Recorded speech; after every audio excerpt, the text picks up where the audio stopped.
सनातन धर्म में शंकर जी को संहार का देवता माना जाता है। भगवान शंकर जी सौम्य आकृति एवं रौद्र रूप दोनों के लिए विख्यात हैं। शंकर या महादेव आरण्य संस्कृति को आगे चलकर सनातन में शिव धर्म या शैव धर्म नाम से जाने जाती है। इनमें सबसे महत्वपूर्ण देवताओं में से एक हैं। वे त्रिदेवों में एक देव हैं। इन्हें देवों के देव महादेव भी कहते हैं। त्रिदेवों में भगवान शिव संहार के देवता माने गए हैं।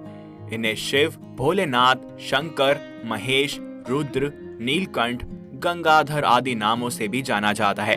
तंत्र साधना में इन्हें भैरव के नाम से भी जाना जाता है। शिव अनादि व सृष्टि प्रक्रिया के आदि स्रोत हैं और यह काल महाकाल ही ज्योतिष शास्त्र के आधार हैं। शिव का अर्थ यद्यपि कल्याणकारी माना गया है, लेकिन वे हमेशा लय और प्रलय दोनों को अपने अधीन किए हुए हैं। भगवान शिव को रुद्र के नाम से जाना जाता है। रुद्र का अर्थ है रुद्र को दूर करने वाला, अर्थात दुखों को हरने वाला। अतः भगवान शिव का स्वरूप कल्याणकारक है। पौराणिक कथाओं के अनुसार भगवान शिव के 19 अवतार माने गए हैं, परंतु बहुत से भक्त यह जानना चाहते हैं कि शिव का सबसे शक्तिशाली अवतार कौन सा है। तो आज इस वीडियो में हम बात करेंगे शिव के सबसे शक्तिशाली अवतार के बारे में। परंतु वीडियो में आगे बढ़ने से पहले आप चैनल को सब्सक्राइब और बेल आइकन को प्रेस जरूर कर लें और हमारे साथ बोलें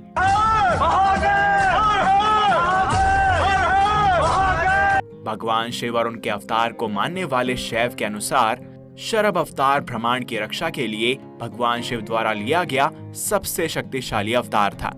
भगवान शिव के इस अवतार का उद्देश्य भगवान विष्णु के भयंकर और उग्र नरसिंह अवतार, जो कि आधा मानव और आधा शेर का संयोजन था, उसको काबू करना था।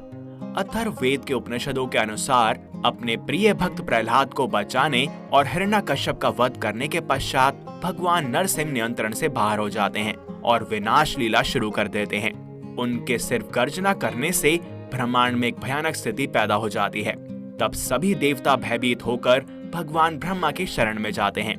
परमपिता ब्रह्मा के पास इसका कोई भी उपाय नहीं था, तो वे सभी देवताओं को लेकर भगवान विष्णु के पास जाते हैं और उनसे प्रार्थना करते हैं कि वे अपने अवतार का क्रोध शांत कर लें। इस पर भगवान विष्णु वापस उसे अपने अंदर समाने का प्रयास करते हैं, मगर भगवान नरसिंह बेकाबू हो चुके थे। तब भगवान विष्णु ने सभी को भगवान शिव के पास चलने की सलाह दी। उन्होंने कहा, चूंकि भगवान शिव उनके आराध्य हैं, इसलिए केवल वही नरसिंह के क्रोध को शांत कर सकते हैं। और कोई उपाय ना देखकर सभी भगवान शिव के पास पहुंच गए। भगवान विष्णु और सभी देवताओं ने भगवान शिव से भगवान नरसिंह को रोकने का अनुरोध किया। भगवान विष्णु उनसे आग्रह करते हैं कि भगवान शिव नरसिंह अवतार को अपने नियंत्रण में लाएं, जिसके बाद वे उसे वापस अपने अंदर समा सकें। भगवान विष्णु और देवताओं के अनुरोध पर पहले भगवान शिव ने अपने अवतार वीरभद्र को भेजा, लेकिन वे नरसिंह से मुकाबला ना कर सके और उनसे पराजित हो गए।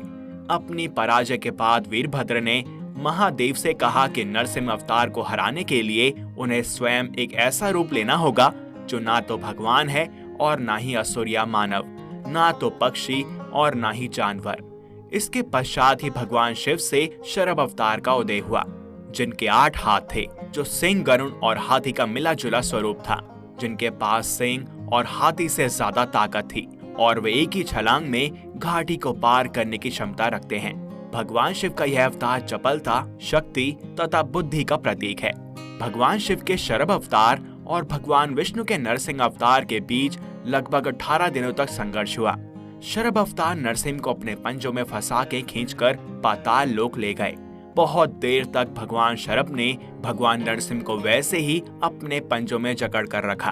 अपनी सारी शक्तियों और प्रयासों के बाद भी भगवान नरसिंह उनकी पकड़ से छूटने में सफल नहीं हो पाए। शरभ के हमलों से घायल होकर नरसिंह को अपनी वास्तविकता का एहसास हुआ और उन्होंने शरभ से प्रार्थना की और सुंदर उपदेशों के साथ माफी मांगी, जो कि बाद में विजयी भगवान का अष्ट स्रोत बन गया।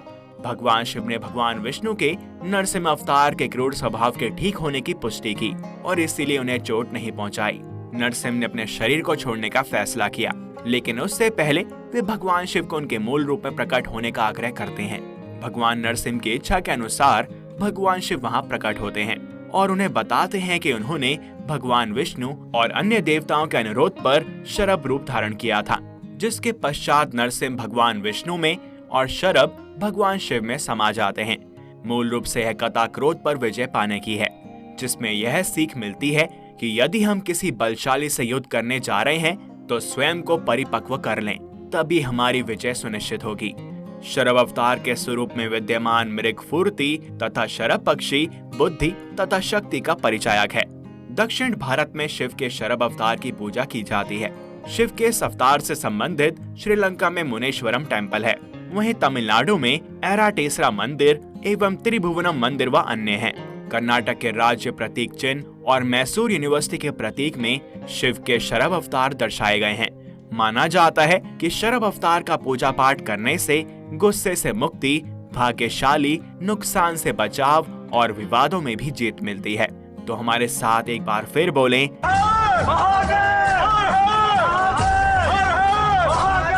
इस वीडियो में बस इतना ही। आपको भगवान शरभ के बारे में जानकर कैसा लगा, हमें कमेंट सेक्शन में जरूर बताएं। और अगर आपको यह वीडियो पसंद आई हो तो इसे लाइक करें व अन्य भक्तों के साथ शेयर करें।